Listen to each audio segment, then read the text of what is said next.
In God we trust. Right there on a dollar bill. I always remember that because it's the way they proved Santa existed in Miracle on 34th Street. Santa Claus does exist! Awesome documentary that. But we're not here today to discuss the existence of Santa, or God for that matter. Really, today's video is about trust. Now, if the government of the United States can issue its currency bearing a declaration of trust in God without demanding physical evidence of the existence or the non-existence of a greater being, You have my word on it. trust me, Daddy.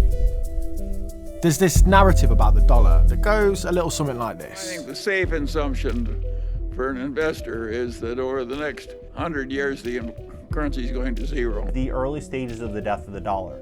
More cash pumped into the system over a 12-month period than any other time in history, which has led to a devaluing of the dollar and started the demise of its status as the global reserve currency, which was once backed up by gold and now is backed up by nothing more than trust. It all sounds pretty plausible, doesn't it? So why is this happening? Value has reached its highest point since the early 2000s. The dollar is getting stronger. And we're not talking some teeny tiny eeny beeny little movement versus other currencies. Dead presidents are absolutely dominating at the minute. My head is spinning. They've gained 15% against the British pound, 16% against the euro, and 23% against the Japanese yen. Who gives a shit? I might hear you ask, but the strengthening dollar affects us all. And not just breaking your toddler's heart because you tell them we can't go Disneyland anymore. There is a saying that goes, the dollar's gain is the rest of the world's pain. I'm not exaggerating here, the ripple effects of this strengthening dollar is literally collapsing countries as we speak. Anger over Sri Lanka's economic crisis is boiling over. Hundreds of people broke into the presidential palace after. Just before we get started, I think it's important that I just spell out that I'm no currency expert and I don't want to pretend that I am either, but because this is impacting the world at the moment, I've spent the last week just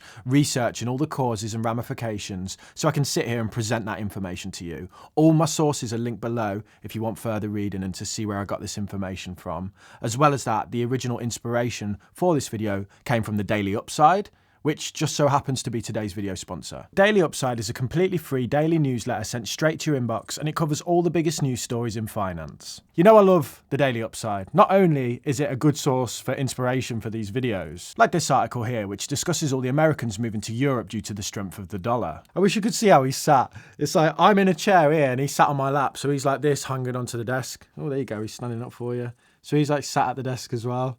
I feel like getting him like a little mini laptop, just putting this here like this.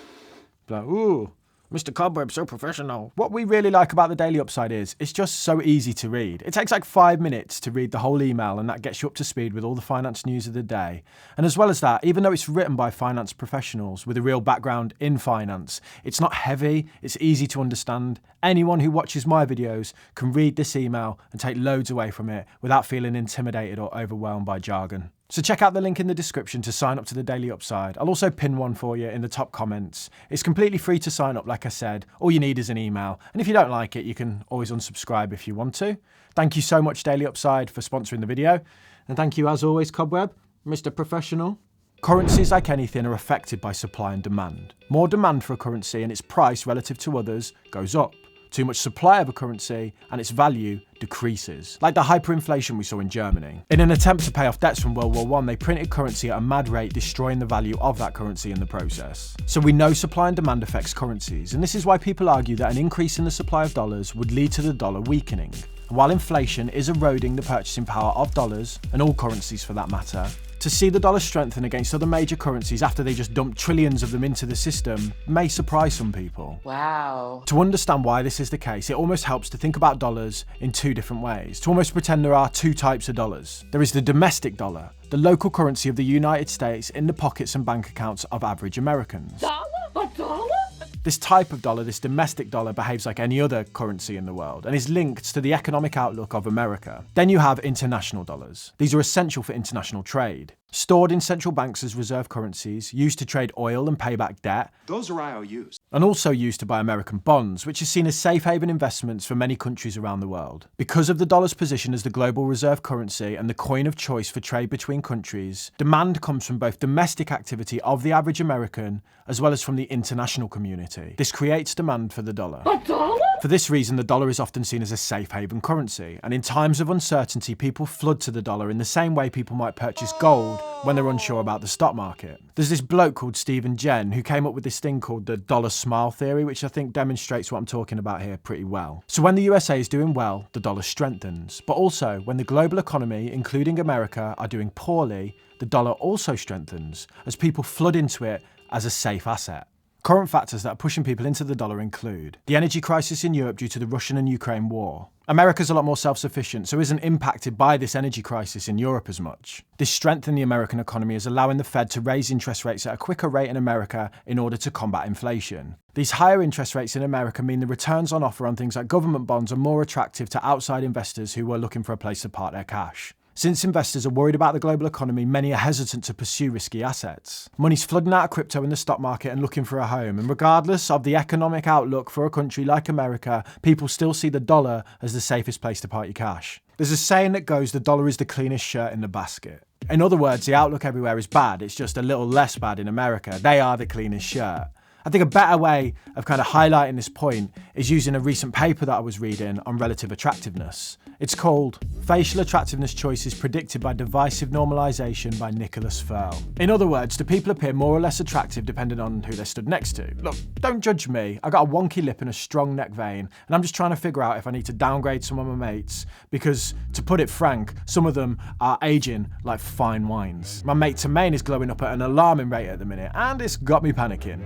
I'm only messing, but this paper concludes that attractiveness isn't fixed. It's relative to who you're standing next to. People will perceive someone to be more or less attractive based on who they are with. So while the outlook for the American economy is far from perfect at the minute, compared to the rest of the world, America and its dollars looking like a straight 9 out of 10 compared to the car crash Quasimodo that is Europe at the minute. So contrary to the doomsday prophecies of crypto enthusiasts who predicted the demise of the dollar and its usurping by one of many dog-related meme coins, Shiba Inu to the moon. The truth is, in times of uncertainty, people believe in the Benjamins. People trust the dollar. But that is bad.